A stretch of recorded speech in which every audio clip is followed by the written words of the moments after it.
are very busy. You are in Baku for the COP19, so 29, sorry. So I will just ask you two brief questions. The first one is about, well, we were supposed to have a short video before you, but as we were running late, we skipped that. And in this video, there was a guy from a company in New York that has an outstanding amount of data about 284 million of people, of persons in the US, and that provides services to, this company provides services to politics parties, to the political action committees, in order to target with extreme laser focus precision messages to the electorate, and then track in real time their behavior. So not only sending the messages, but also tracking in real time their behavior to see, and with the aid of artificial intelligence, be able to track this person and adapt the messages until this person is aligned with the intended candidate. So my question to you now is, do you feel that disinformation, misinformation has played a role in the recent elections? And is this a phenomenon that is characteristic of the digital era? We used to know that we had a huge control of the traditional media, and now we have a control of algorithms and data. How do you see these things playing in the information and the campaigning before elections?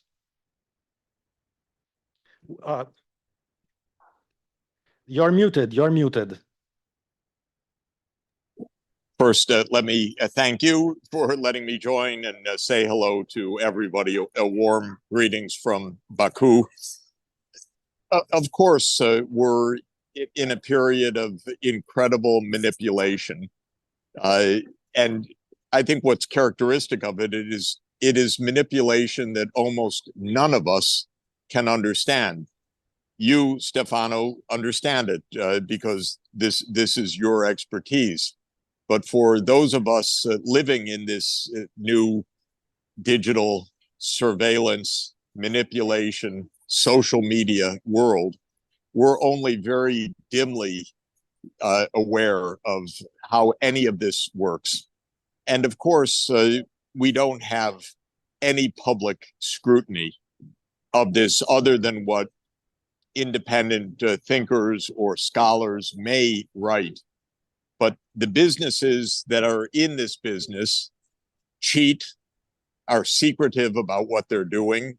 Absolutely. We've had scandal after scandal. We don't really understand how the data are used and manipulated or where they even come from. And as you and others have explained to me, every keystroke that we make on our phones or our computers is now recorded by somebody and used by somebody or sold by somebody. And take into account, of course, that in the current election round in the United States, $16 billion was spent, 16 billion, most of which came from very, very rich people who were aligned on both sides of the parties, which does not make too much of a difference. There were the billionaires for Trump. There were the billionaires for Harris. They were using this kind of surveillance, and we'll never understand it. And I will give you a very loose analogy because I think it's characteristic of the age that we're in. Almost every advanced technology is now in the hands of a very few people and a very few companies with very, very little public understanding or political scrutiny or regulation. And you know that I headed a commission about COVID, where I reached the conclusion that COVID came out of laboratory research in the United States, and probably in a partnership with the Chinese scientists, but it's a manipulated virus. Many people believe this. I happen now to have been deeply steeped in it for several years.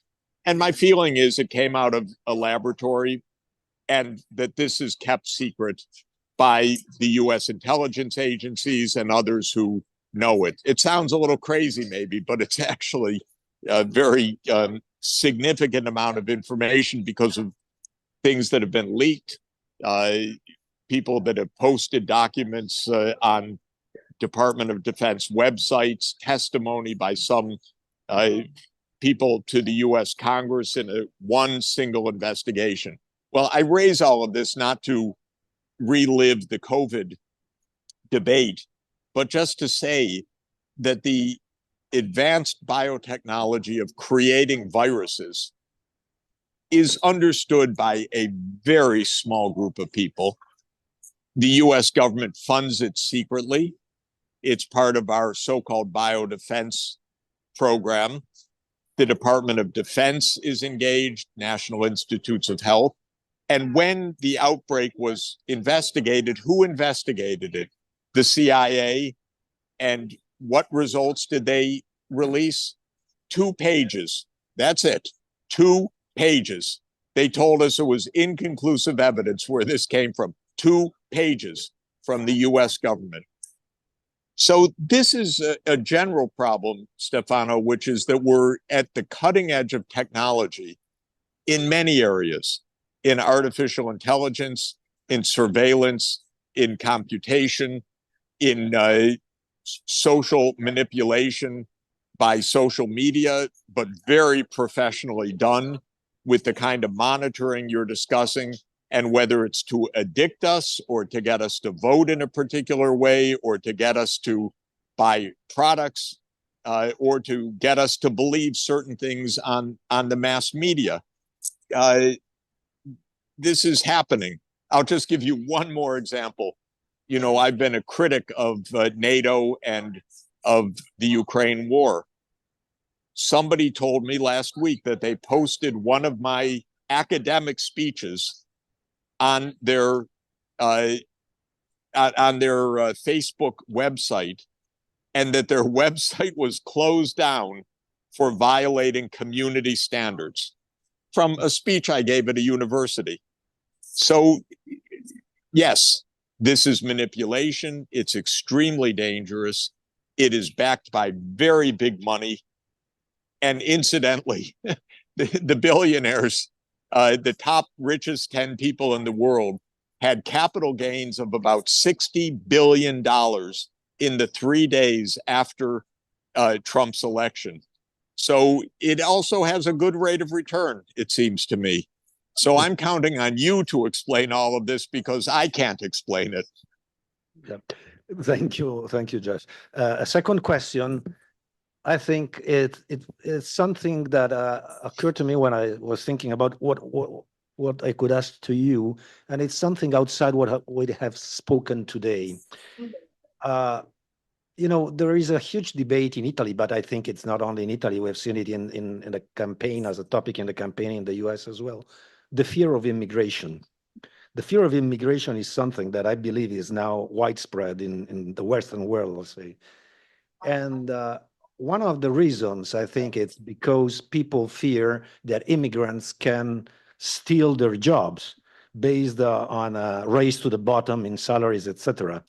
While on the other hand, nobody's paying really care to the possibility of having AI stealing the jobs, right? So everybody's very much concerned about the immigrants stealing the job and not of AI stealing the job. And seeing and the first, I mean, the tension against immigration is very high, and it shapes politics. The other one doesn't.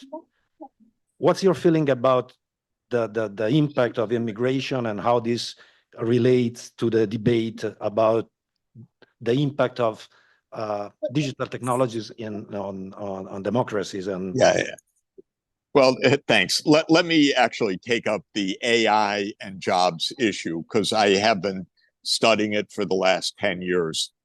Uh, it's not only real, it's very significant, and it's going to get very much more significant in the coming 20 years.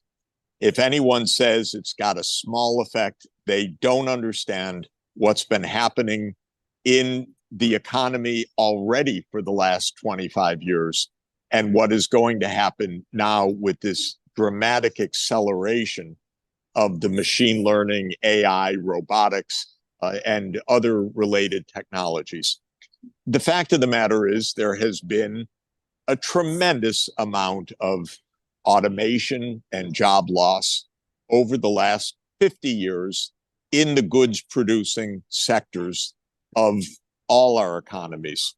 And compression of salaries, not only job loss, compression of salaries, which I think yes. is more So significant. just to say that we have four goods producing sectors: agriculture, mining, construction, and manufacturing. They now constitute in the United States about 10% of the total employment, maybe about 12%. Of course, it used to be 90% in the beginning of the 19th century, and half the population worked in agriculture until 150 years ago in the U.S., probably 100 years ago in Italy.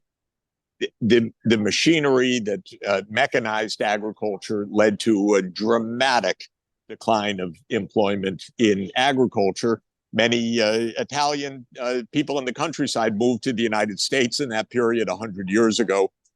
In the period after World War II, the assembly lines, starting in the 1960s and 70s, became automated progressively. And any of you, and I'm sure it's most of you who have walked through the shop floor of an automobile assembly plant, knows there are no people in them anymore. There literally are long space distances where there are no people in a Toyota plant or a Ford plant anymore. It's all robotics. It's self-driving vehicles throughout the shop floor, bringing parts to the robots that are assembling the automobiles. Okay, what we saw as a result of this was a tumbling of jobs in manufacturing from about 19 million in the United States to 13 million over the last 35 years. And this led to the disappearance of good jobs for high school graduates who used to go to the assembly line to work and now can't find a good job on an assembly line, and ended up by and large in the service sector with compressed wages, like you say. And so the income distribution shifted tremendously from high school graduates to professionals and to capital, to the owners of the robots and so on.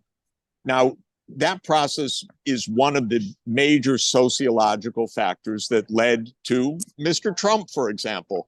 Who are his constituents? His constituents that vote for him are the high school graduates. His backers are the multi-billionaires, by the way.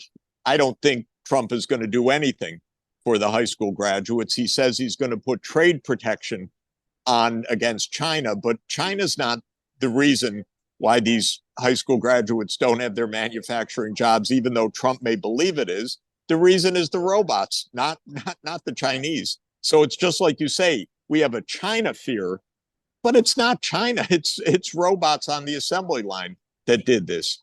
Now comes AI and humanoid robots, and they are going to do a lot of work. They're going to do routinized service economy work. It's, of course, happening all over the place already. Think of what travel agents or others do. I mean, there are 1,000 examples. And what this means is that there's going to be a further shift of, first of all, a loss of jobs, a further shift of income distribution to the owners of the capital and the AI systems. Consider Elon Musk, who, is our biggest inventor, no doubt a genius, but at the same time, he just basically bought ownership of the US political system for a pittance. He's made probably 30 or 40 billion dollars of capital gains, or maybe even more, in the last few days. He's now valued at about $310 billion as of yesterday. Maybe it's gone up again. He is quite possibly going to be the first $1 trillion net worth individual in the world. And the politics go along with this, because it was in this election really Silicon Valley venture capitalists and technologists that were the big backers of Donald Trump, and then using the kind of machinery that you discussed, the AI, to get him elected. But what's going to happen to incomes? Well, if a humanoid robot, one of his Optimus robots, can be a receptionist or can be a warehouse operator, taking the jobs away from the people that have them right now, that robot will cost, according to Elon Musk, $25,000 or $30,000 in the next few years. It will get a PhD level education in 3 or 4 hours of programming. It won't have to go through 25 years of upbringing and go through 25 years of schooling to get advanced degrees. And who owns that system will own the economy and will control our politics. It's possible that this becomes owned democratically. It's possible because one could imagine that this vast wealth that's being created is shared so that everybody gets an income grant, everybody is guaranteed leisure time, everybody is guaranteed services at very low cost, and so on. Or it could be that this leads to a massive further concentration of wealth and power in the world. The way we're going, it's the second option, really the dystopian option, especially in the United States. It's not a coincidence, but the billionaires that are 100 billion plus are libertarians. They say no government.